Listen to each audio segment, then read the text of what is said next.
What's up, you guys? Today in this video I'm going to be troubleshooting one of my PlayStation 3. So originally this was my sister's old PlayStation 3. She hasn't used it in a while, and recently she gave me the console and see if I could actually fix the issue I was having. A couple years ago when she was playing Skyrim, one of the issues she encountered was that the save game data for the game got erased. So that's one issue she was having, and another issue that I encountered when I tried to connect it and try to upgrade the firmware for the PlayStation 3 to the new one was that when you connect this to the TV, nothing comes out, there's no display, and then it tries to connect and then you just see a black screen. First time I got a black screen and like flashing green lines on the bottom, and then after another black screen, and I saw like the whole like screen have like kind of like polka dots on the screen. And then most recent, so the PlayStation 3 will try to connect to the TV monitor, and you'll see kind of like this time I didn't get any green lines, so it's more like a glitch effect. So I looked it up and there's a couple culprits. So one of them is the HDMI port is not working, so either one of the pins is not working or it's an issue on the actual port itself on the motherboard. The other issue that I read about that causes these same symptoms was a faulty GPU on the motherboard. So looking more into it, I saw that you could upgrade the GPU on the PlayStation 3, but you need to be more proficient in programming and it has to be compatible. I saw that you had to do like solder some connections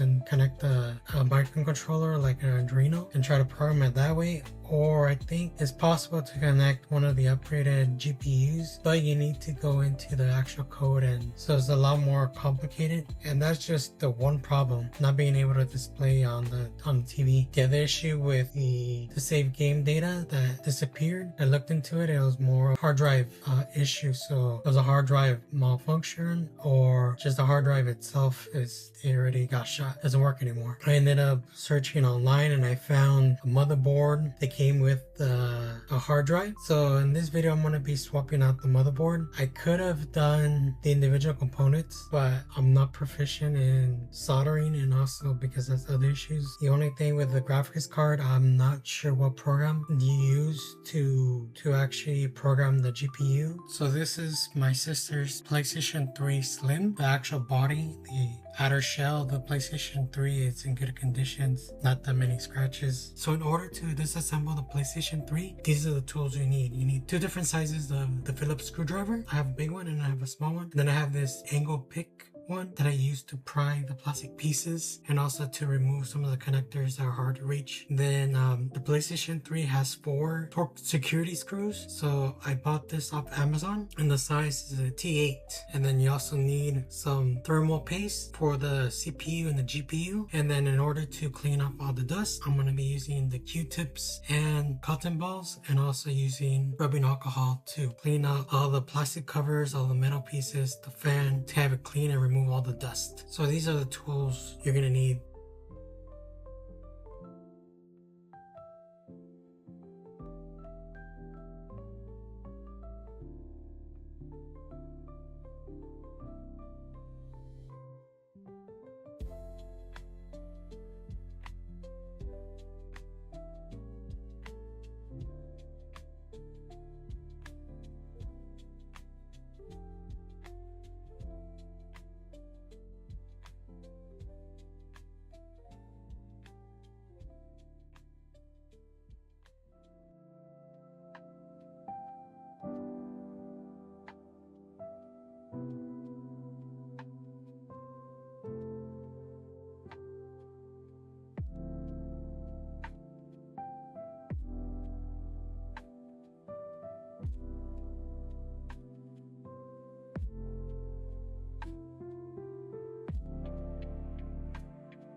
So after you remove the torque security screws, flip over the PlayStation 3 and then you pry the plastic cover. You start from the back end where the connectors are, and then you just pull up like that.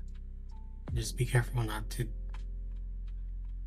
Before you unassemble anything, you need to remove some of the connections. So you have one connection here another connection here, and another connection here. Yeah, one here, one here. So the Blu-ray drive connection is the hardest one, and you have to be very careful not to pull too hard on the wires.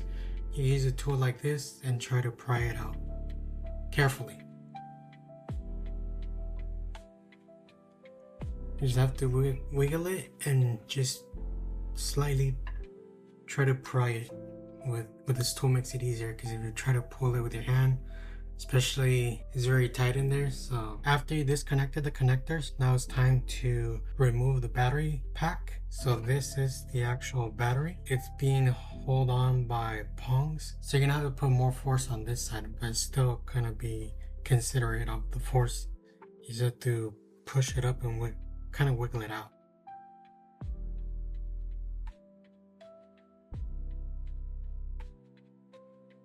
So before you pull on it, there's a screw here. You need to remove that. I just removed it right now. And there's another screw right here that you need to remove.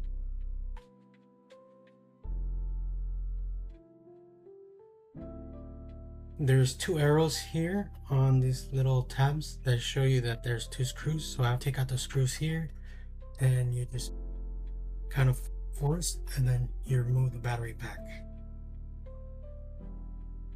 So you're gonna unplug this one first, because it's easier. The connector is here. And then we're gonna disconnect this first.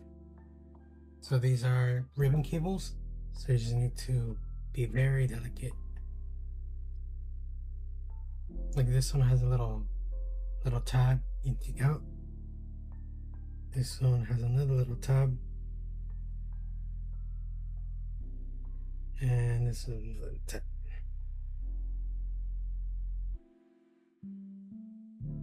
And then there's a screw right there you need to take out.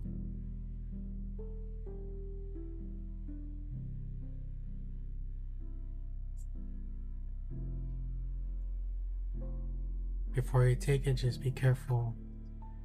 This one is connected to right here, but that's the Blu-ray module.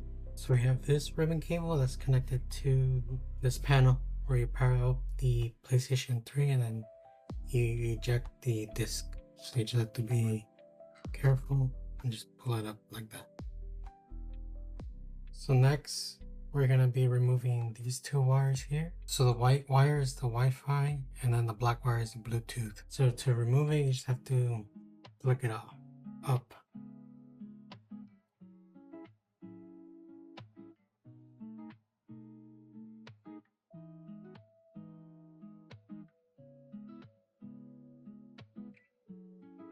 So right now we're going to be removing some of the screws that are holding the motherboard and its bracket together with a bottom plastic piece.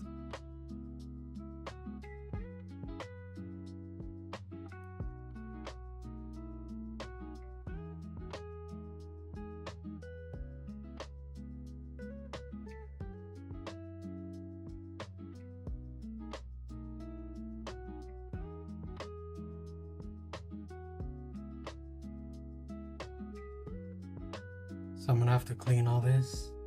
I'm gonna leave this intact and these two intact. There's no reason for me to take them off. Yeah, the fan's very dirty.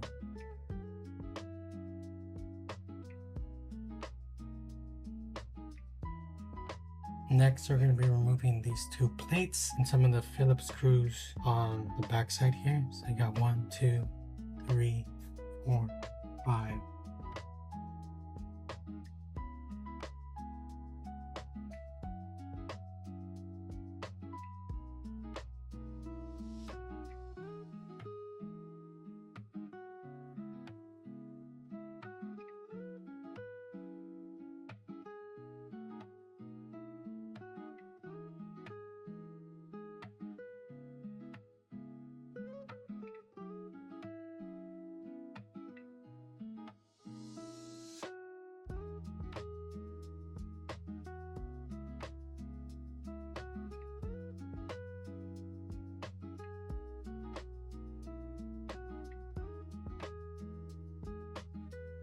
So now we are able to remove the motherboard.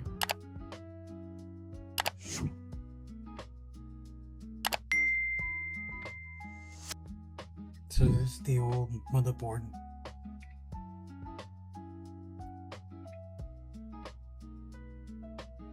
So you're going to be removing more screws here to take out the fan. So you got 1, 2, 3, 4 holding. I think this one holds the fan itself.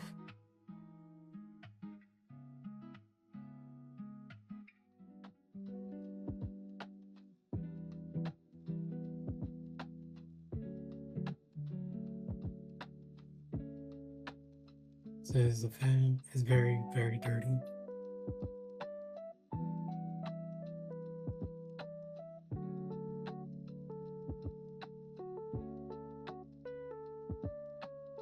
So I'll be cleaning dust off the parts with Q-tips, cotton balls. So now it's clean.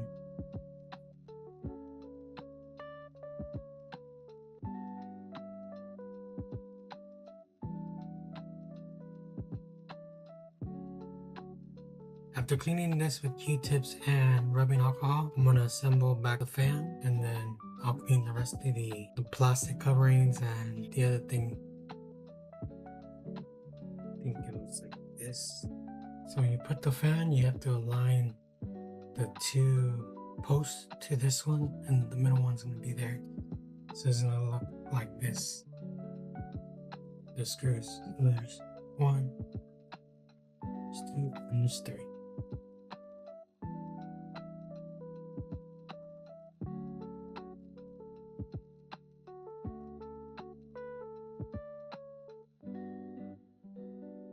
Secure, it's clean. Now I'm going to clean the rest of the components. We have to remove the old thermal paste and then apply the new one before we reinstall the motherboard. So I'm just using rubbing alcohol to take off the paste. So this is the replacement motherboard that I bought for the PS3 Slim on eBay. It comes with a motherboard, 500GB hard drive. When I was doing research on replacing the motherboard on the PlayStation 3, I noticed there's a couple of variations of the PlayStation 3 motherboard. So the one that my sister's PS3 had, KTE-001 motherboard. So before installing the replacement motherboard, we need to clean the thermal paste off the GPU and the CPU. So you can either use a cotton ball with rubbing alcohol, or you can use one of these. So you can use these pre-moist alcohol lens wipes.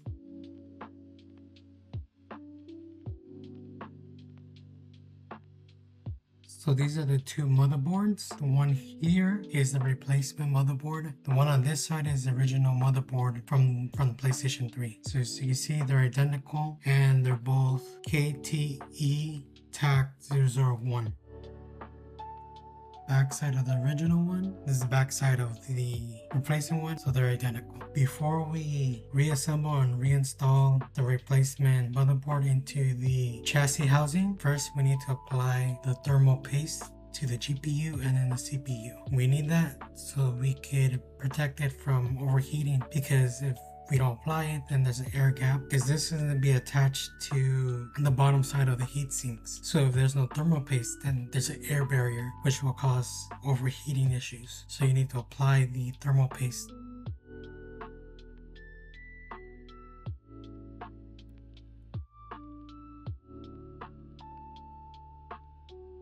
The kit came with this little spatula, so what we're going to do is just spread it out evenly.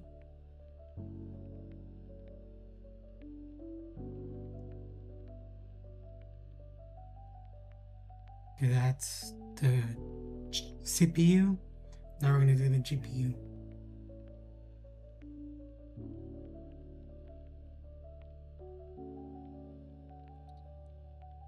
So both the GPU and the CPU have the thermal paste applied to it. Now I'm ready to reinstall it into the chassis case. So we're going to install the replacement motherboard to this part, which is the housing casing. So after making sure it's secured, then we're going to put the cover on right now. Make sure when you put the cover on, to put these pins outside so it can sit right, and just push it in lightly. So there's 5 screws that we have to install again to tighten it up on the sides, and 4 screws here to tighten up the plates here. But you have 1 screw here, 1 screw here, another screw here, another screw here, and another screw here. And you can tell where to go because it has the arrow already on the metal frame.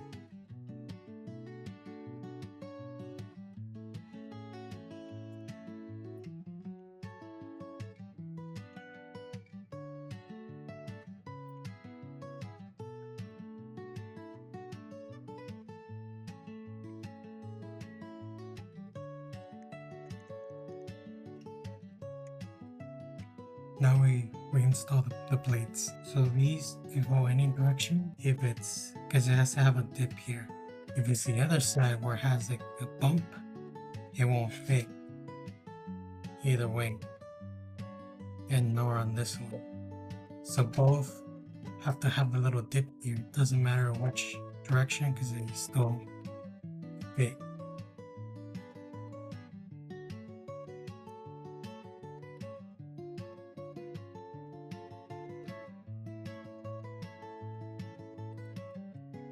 So these use a bigger screwdriver.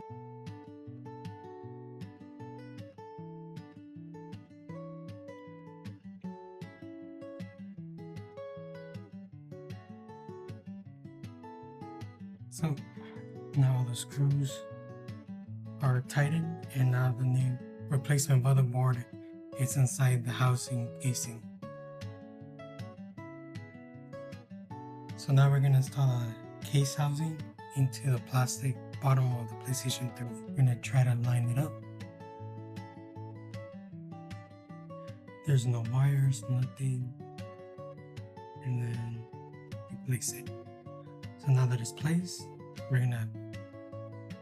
there's 2 screws here, 1 screw here, 1 screw here.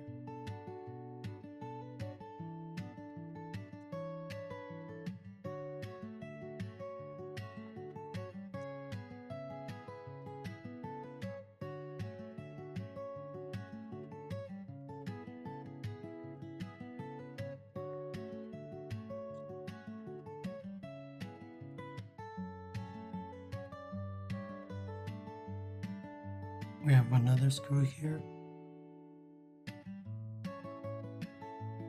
Now we're going to be connecting the Bluetooth and the Wi-Fi because I didn't disconnect these, so I don't have to worry about that one. But you place both of them here on top.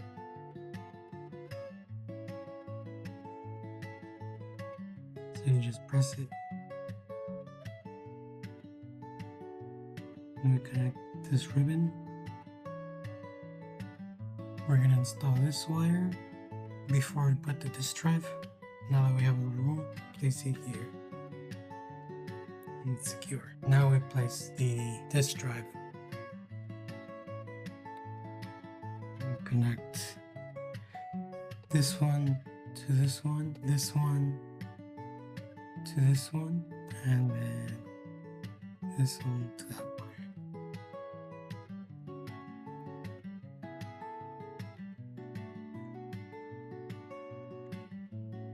And the screw right there.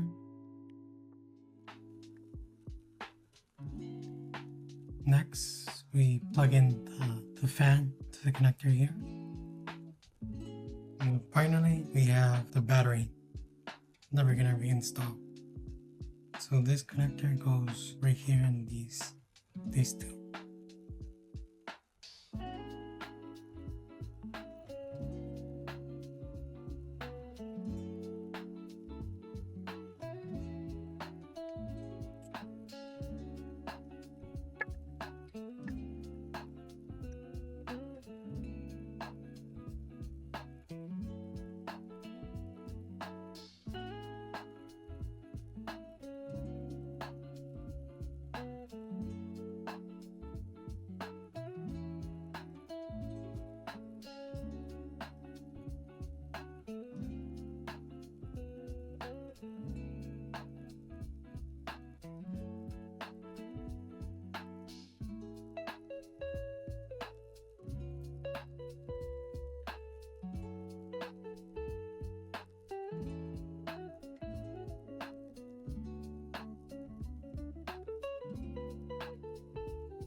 So far it looks like they connected everything. Right now I checked if there's a firmware update for the PlayStation 3, and there is. I'm gonna update it right now. The motherboard that I bought works good. The hard drive works good so far. I'm gonna update it and then play, instead of play Call of Duty World at War, try to play some Nazi zombies. When they installed the updated firmware for the PlayStation 3, so now I have 412 gigabytes. So the original one came with 160 gigabytes. So this new one that I got was an upgrade. So I'm gonna be playing Call of Duty Black Ops. So another game I'll be testing out on the PlayStation 3 that I fixed will be Bleach Soul Resurrection. Trying to test out different games, trying to stress test the system.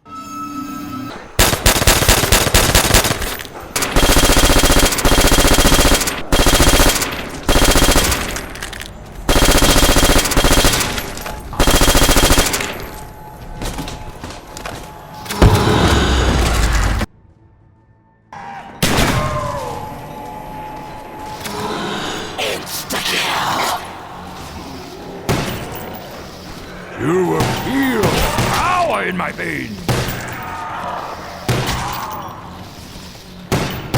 I should look for more ammunition!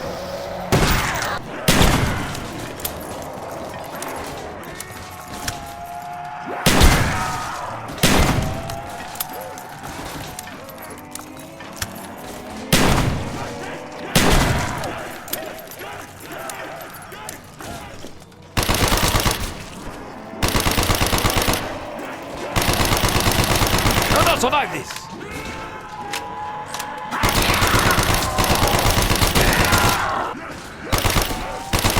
You will not stop till you are all destroyed! There is no victory!